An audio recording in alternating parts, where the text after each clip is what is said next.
Good afternoon, ladies and gentlemen, friends and loved ones. Welcome to the third Oral Interpretation Festival sponsored by the Omi Academy. I'm Chika Yanase. And I'm Lisa Saito. And I'm Sachi Ehara. Before we begin, we would like to make a few announcements. To ensure an enjoyable afternoon for both readers and audience, please make sure your cell phones are either turned off or set to the manual mode. Also, please do not enter or leave the theater except between performances. We thank you in advance for observing these few simple rules for common courtesy. And since the three of us are sort of tied up on the stage, from now on, we would like to turn the microphone over to Mr. Omi. Good afternoon, everybody. To further introduce myself, I've been involved in a speech activity called oral interpretation. Reader's theater is part of oral interpretation. Now, without further ado, let's show the road. The first piece we're going to hear is a reader's theater about reader's theater. Reader's theater about readers. You may be wondering, just what is reader's theater? Well, these students are going to explain about just what reader's theater is all about.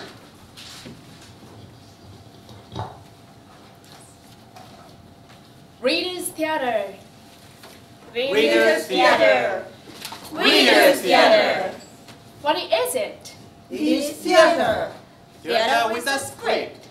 Theater of the mind. Creating with words. People who are alive. Who think and feel. Who know the enjoyment of life. Fun. Excitement. Entertainment. Magic. Presenting with our voices. A realistic impression.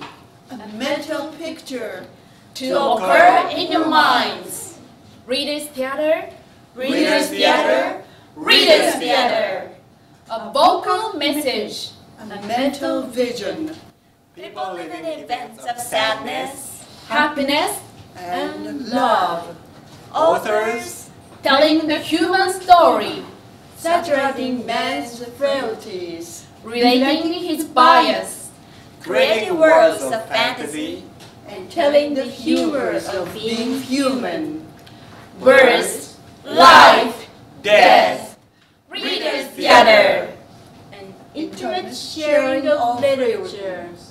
Between the audience and the readers.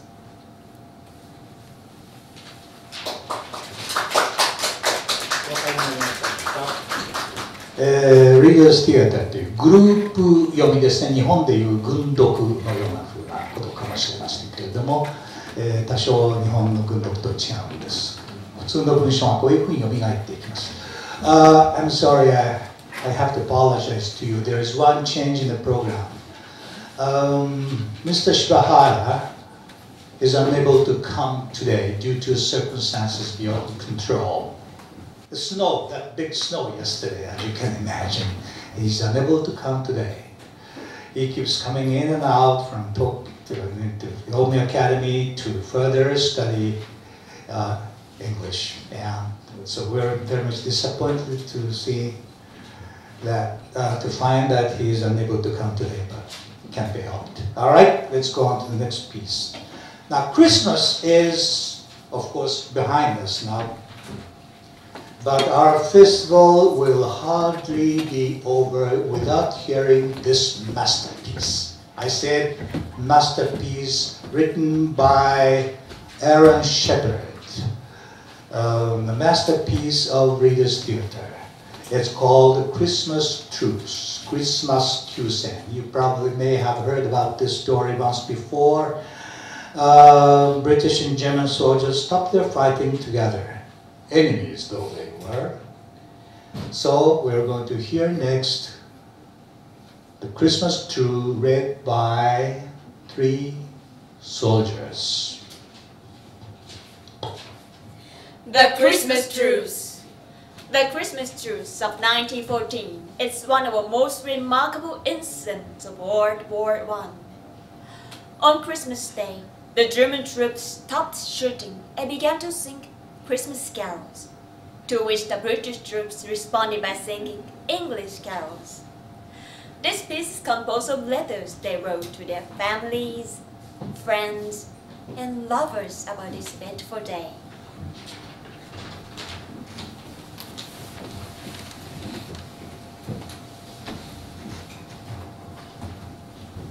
Christmas Day, 1914. Dear Mother, My darling Meg, My good friend Charles,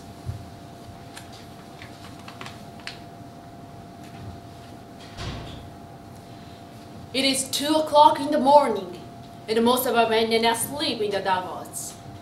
Yet I could not sleep myself before writing to you of wonderful events of Christmas Eve. in truth, what happened seems almost like a fairy tale, and if I hadn't been through it myself, I would scarcely believe it. just imagine while you and the family sang carols before the fire in London, I did the same with enemy soldiers here on the battlefields of France. As I wrote before, there has been little serious fighting late. The first battle of the war left so many dead that both sides held back until replacements could come from home. So we had mostly stayed in our trenches and waited. But what a terrible wedding it has been, knowing that any moment an artillery shell might land and explode beside us in trench, killing or maiming several men. And in daylight, not daring to lift our heads above ground for fear of the sniper's bullet. And the rain, it has fallen almost daily. Of course, it collects right in the trenches where we must bail it out with pots and pans. And when the rain has gone mud, a good foot or more deep. It splatters and it cakes everything, and constantly sucks at the boot. One Eric bird got his feet stuck in it, and then his hands too when he tried to get out. Just like that American story of the tar baby. Through all this, we couldn't help feeling curious about the German soldiers across the way. After all, they faced the same dangers we did, and slogged about in the same muck. What's more, their first trench was only 50 yards from ours.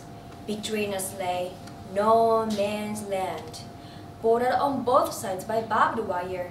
If they were close enough, we sometimes heard their voices. Of course, we hated them whenever they killed our friends, but other times we joked about them and almost felt we had something in common. And now it seems they felt the same. Just yesterday morning, Christmas Eve day, we had our first good freeze. Cold as we were, we welcomed it, because at least the mud felt solid. Everything was tinged white with frost, while the bright sun shone over all. Perfect Christmas weather. During the day, there was little sharing or rifle fire from either side. And as darkness fell on Christmas Eve, the shooting stopped entirely. Our first complete silence in months, we hoped it might promise a peaceful holiday. But we didn't count on it. We'd been told the Germans might attack and try to catch us off guard. I went to the dugout to rest, and lying on my cot, I must have drifted asleep. All at once, my friend was shaking my wig, saying, "Come and see what the Germans are doing." I grabbed a rifle and stumbled out in the trench and stuck my head cautiously about the sandbags. I've never hoped to see a stranger, a more lovely sight. Clusters of tiny lights were shining all along the German line, left and right, as far as I could see. "What is it?" I asked in bewilderment, and someone answered, "Christmas trees!" And so it was. The Germans had placed Christmas trees in front of the trenches, lit by candle or lantern, like beacons of goodwill. And then we heard their voices raised in song. Stille Nacht, heilige Nacht. This carol may not yet be familiar to us in Britain, but one soldier knew it and it translated, Silent night, holy night. I've never heard one lovelier or more meaningful in that quiet, clear night. It's dark softened by a first quarter moon. When the song finished, the men in the trenches applauded. Yes, British soldiers applauding Germans. Then one of our old men started singing, and we all joined in. The first Noel, the angel did say. In truth, we sounded not nearly as good as the Germans with their fine harmonies, but they responded with enthusiastic applause of their own, and then began another. O Tannenbaum, O Tannenbaum. Then we replied, O come, O ye faithful, joyful and triumphant. But this time, they joined in, singing the same words in Latin. Adeste fideles, leti triumphantes, venite, venite, i Bethlehem. British and German harmonized across no man's land. I would have thought nothing could be more amazing, but what came next? What's more so? English, come over! We heard one of them shout, You know shoot! We know shoot! There in the trenches, we looked at each other in bewilderment. And one was shouting jokingly, You come over here! To our astonishment, we saw two figures rise from the trench, climb over their barbed wire and advance, unprotected across no man's land. One of them called, Send officer to talk. As one of our men left his rifle to the ready, and no doubt others did the same. But our captain called out, Hold your fire! Then he climbed out and met the Germans halfway. We heard them talking, and a few minutes later the captain came back with a German cigar in his mouth. We've agreed there will be no shooting before midnight tomorrow, he announced. But sentries are to remain on duty, and the rest of you stay alert. Across the way, we could make our groups of 2 or 3 men starting the trenches and coming toward us. Then some of us were climbed out too, and in minutes more, there we were in no man's land, over 100 soldiers and officers of each side, shaking hands with the men we'd been trying to kill just hours earlier.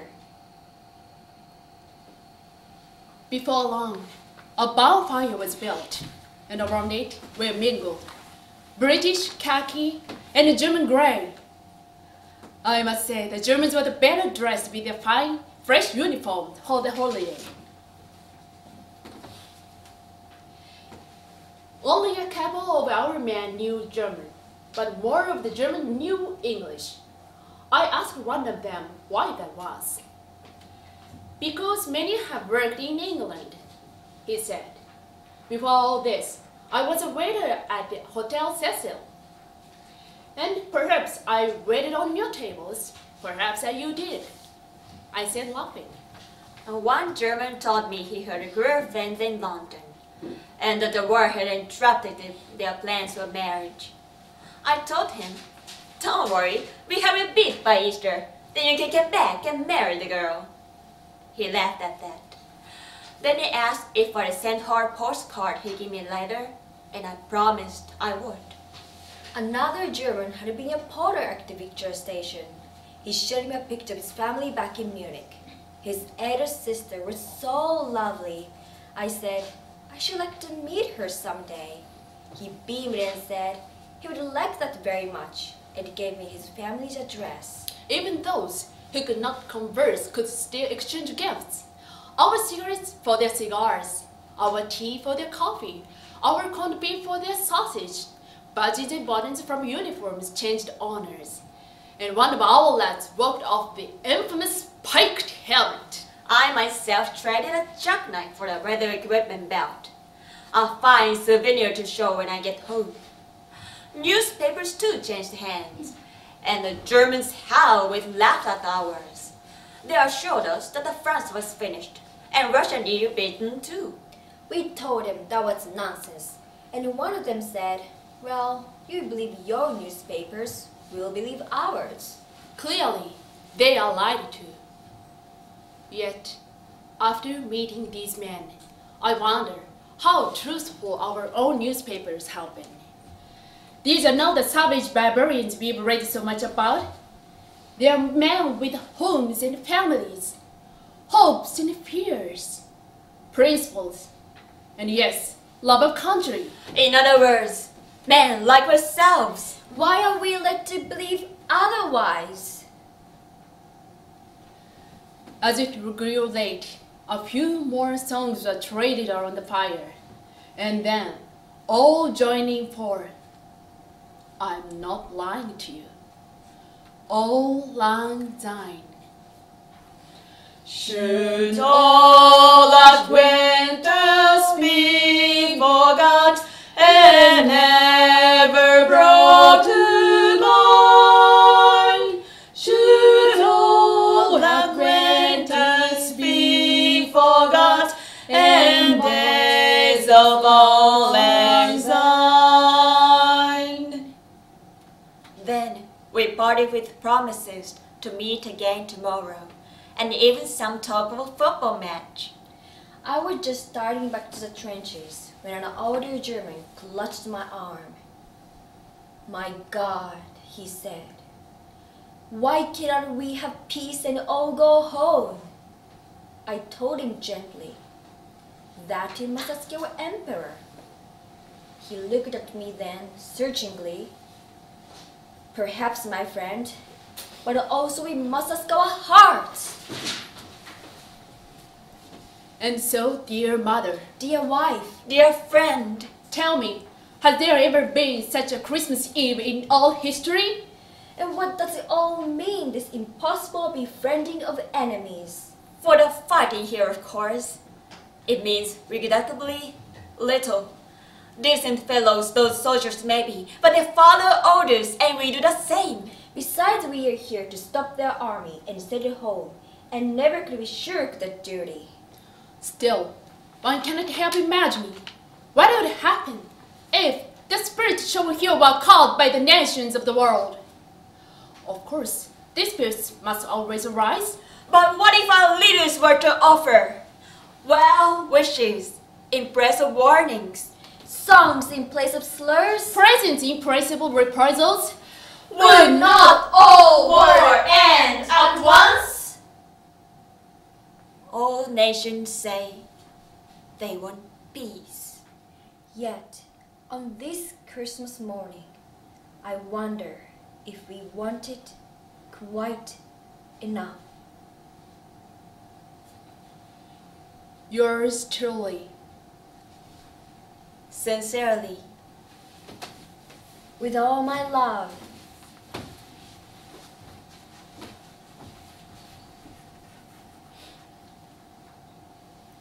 John. Philip, Tom.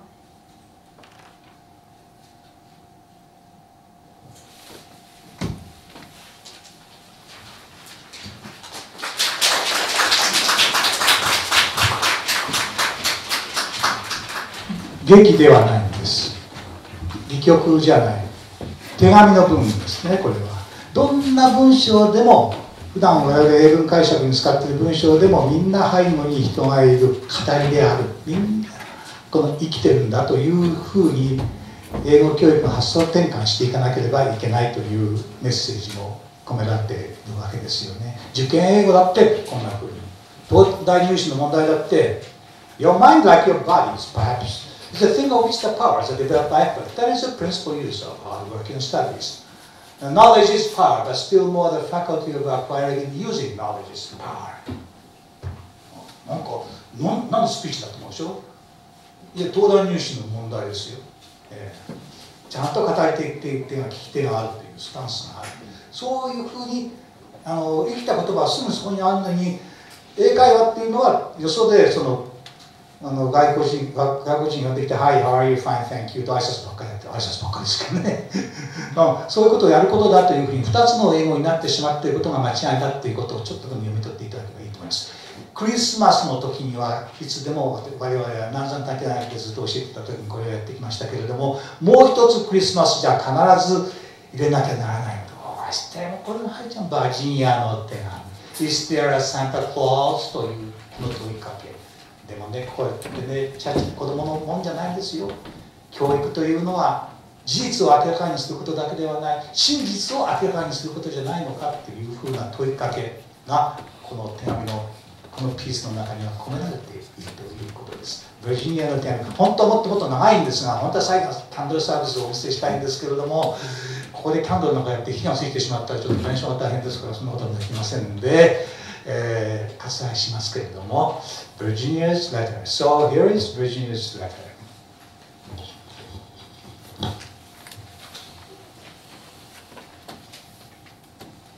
聞きたまえ、鈴をつけたソリの音を、白銀の鈴の音を、なんと素晴らしい喜びの世界をそのメロディーは告げていることか。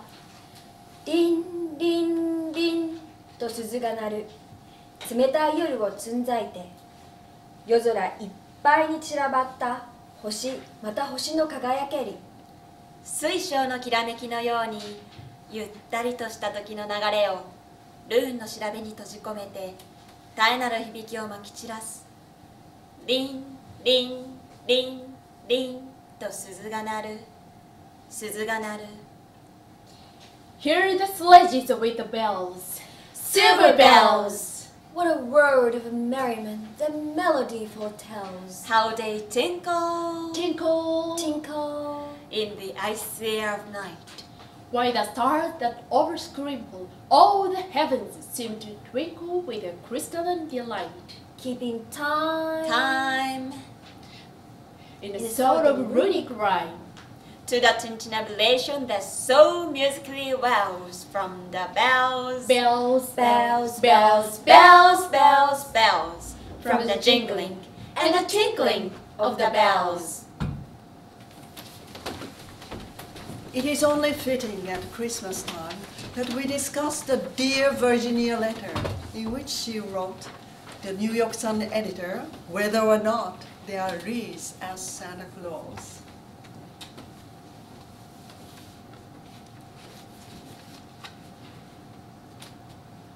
Dear editor, I am 8 years old. Some of my little friends said there is no Santa Claus. Papa says, if you sit in the sun, it's so. Please tell me the truth. Is there a Santa Claus? Virginia or Helen? Virginia? Virginia. Virginia. Your little friends are wrong. Yes, wrong, wrong, wrong. They have been affected by the skepticism of a skeptical age. Excuse me, Dr. Hatano. Tell me, what a skeptical age does it mean? 懐疑的な時代は何でも疑ってみたくなる年頃? Good questions, Virginia. Well, it means jidai, of course. They do not believe anything except what they see. They think that nothing can be which is not comprehensible by their little minds. All mind, Virginia, whether they are men or children, are little. In this great universe of ours, man is a mere insect, an ant in his intellect. if compared with the boundless world about him, if measured by the intelligence, capable of grasping the whole of truth and knowledge. Yes, Virginia, there is a Santa Claus. Yes, Virginia, there is a Santa Claus. Yes, Virginia, there is a Santa Claus. He exists as certainty, as love, and generosity, and devotion exist. And you know that they abound and give your life its highest beauty and joy. How dreary the world would be if there are no Santa Claus. It would be as dreary as if there are no Virginians. There'll be no childlike faith then, no poetry, no romance to make this existence tolerable. The eternal light with which childhood filled the world would be extinguished. Not believing Santa Claus, you might as well not believe in fairies. You might get your papa to hire me to watching all the chimneys on Christmas Eve to catch Santa Claus. But even they do not see Santa Claus coming down. What would that prove? Nobody sees Santa Claus, but that is no sign there is no Santa Claus. The most rare things in the world are those that neither children nor man can see. The most real things in the world are those that neither children nor man can see. The most real things in the world are those that neither children nor men can see. Did you ever see fairies dancing on the lawn?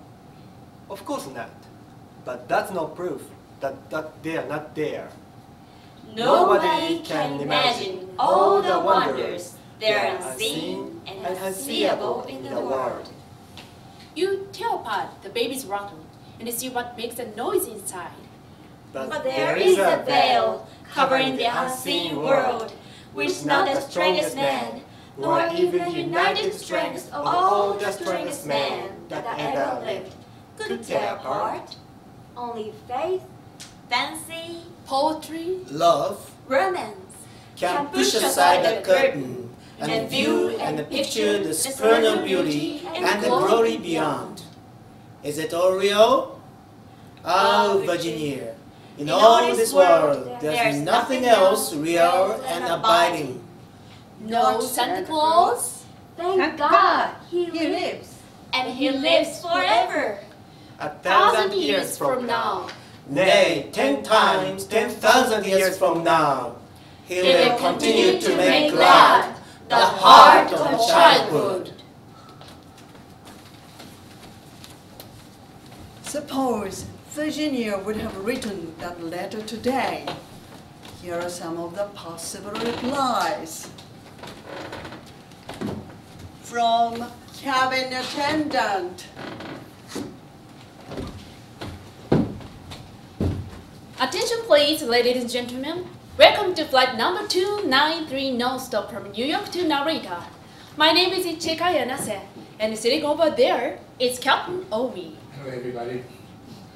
Miss Virginia O'Hanlon, you asked me whether or not there is a Santa Claus. Of course there is. And not only that, in a few hours the plane will be flying Norway. And if you look through the window, you can see the home of Santa Claus. I'm sure he will be there, but you probably won't be able to see him from up here because he will be very busy making preparations for Christmas Eve. Ladies and gentlemen, looks like the plane has either been hijacked or entering turbulence. Would you securely fasten your seatbelt and stay calm? Wow! St. Nicholas, how did you get in? Santa Claus. Through the window? Wow, and you have lots of big Christmas presents for us? How sweet you are! You really scared the daylights out of us. Aren't you glad that you met Santa Claus though? Well, we wish you all a pleasant trip. Thank you.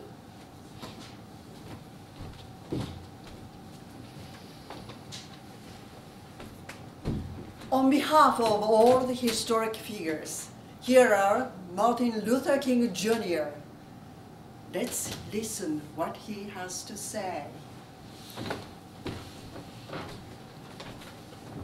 You ask whether or not there is a Santa Claus. Well, I say to you today, Virginia, that in spite of what your friends or anyone else might say, you must believe in there is a Santa Claus. So let his ho ho ho ring from the Stone Mountain of Georgia. Let his ho ho ho ring from every hill and every hamlet.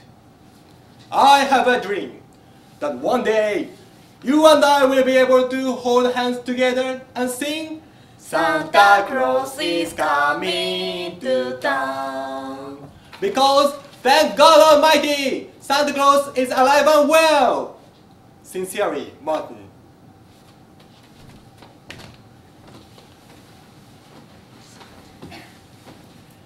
Now this time,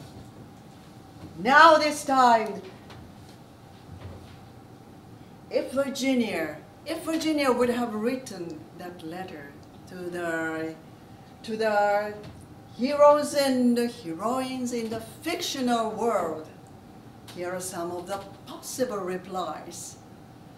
From Princess Anne of Roman Holidays.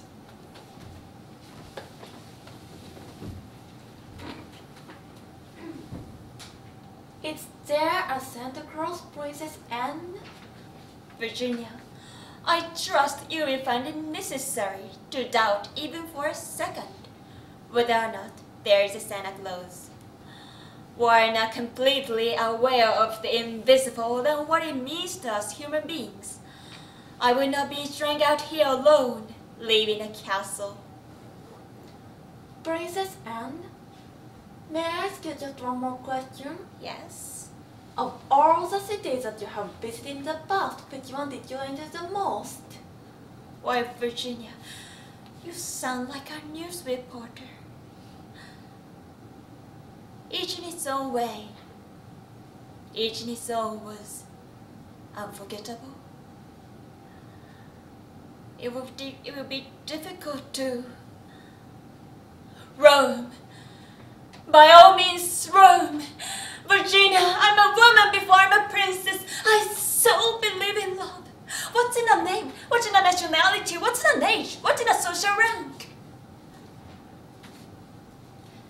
But I have to leave you now. I'm going to the corner there and turn. And you walk straight home believing that there is a Santa Claus. As I try to cherish of dreams of Rome and the gentleman friend, Joe.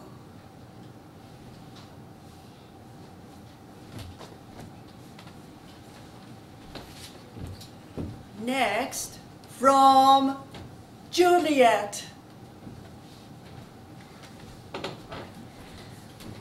Oh, Virginia, Virginia. Wherefore are there Virginias so naive and innocent? 'Tis but a name that is die-hanger. Santa Claus himself don't know the Santa Claus code. That which we call Santa Claus would be by any other name would be Santa Claus. It could be a father. It could be a mother.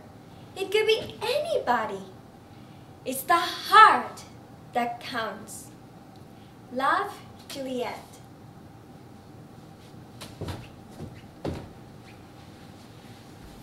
Next is from the Two Witches of Macbeth.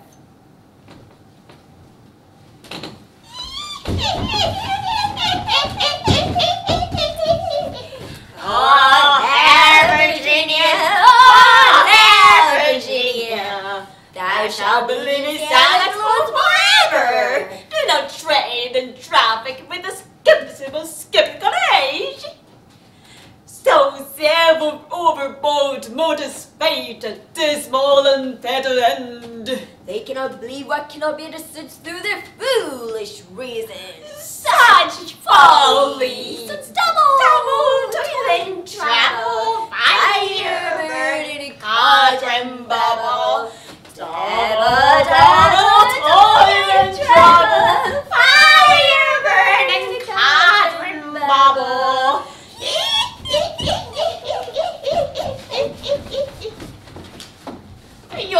chilly wedges.